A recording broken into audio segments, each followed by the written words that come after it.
Hello there, my name is Erica Hargadon, Certified Child Sleep Consultant with my private practice Babogue. I'm the creator of the Sleep Series, which is a video-based online sleep program that helps you get closer to your sleep goals through my 7 steps to better sleep. And I'm a mum of 3, so there's very little I haven't seen myself on the sleep front. And what I'm going to talk about today comes up an awful lot with my one-to-one clients and also with the families that use the Sleep Series. This is maybe a key reason why people would look to working with a sleep program or a sleep consultant to help resolve these issues. So, is your 12-month-old bottle dependent at night? So this would come up. So like, let's say they are not just taking 1 bottle at night, but maybe taking 3 full bottles, or even just waking up and always needing what I would call the sup of a bottle to get back to sleep again, that they will not settle without it. And then maybe, is that also happening when they're going to sleep, be that at bedtime and or naps?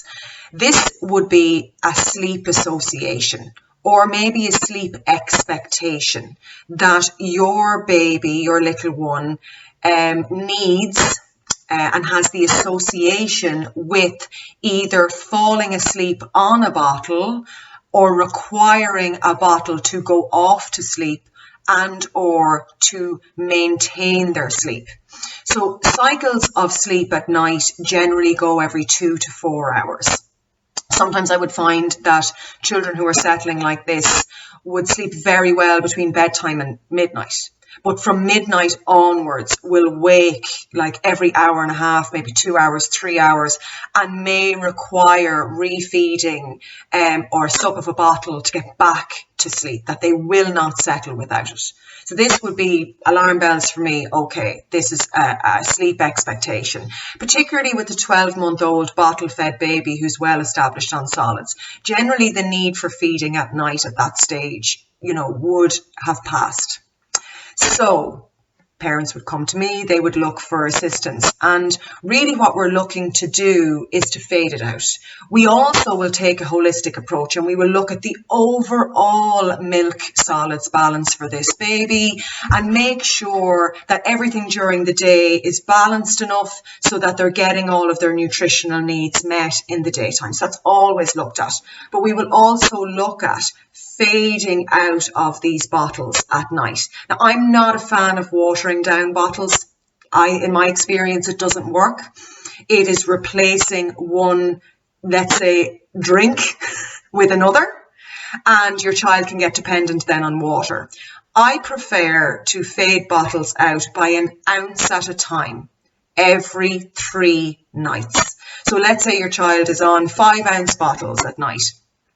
Drop it down to a 4-ounce bottle and leave it at that for 3 nights. The next night, drop it down to a 3-ounce bottle and leave it at that for 3 nights. The next night, drop it down to a 2-ounce bottle and leave it at that for 3 nights.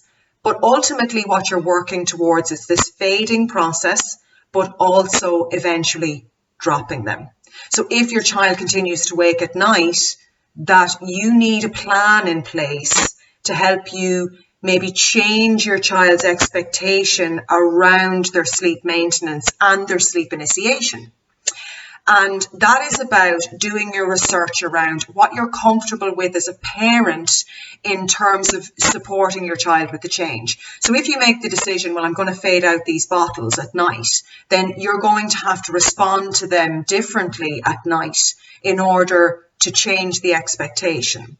Now, this is about, like I said, doing your research, figuring out what feels comfortable for you.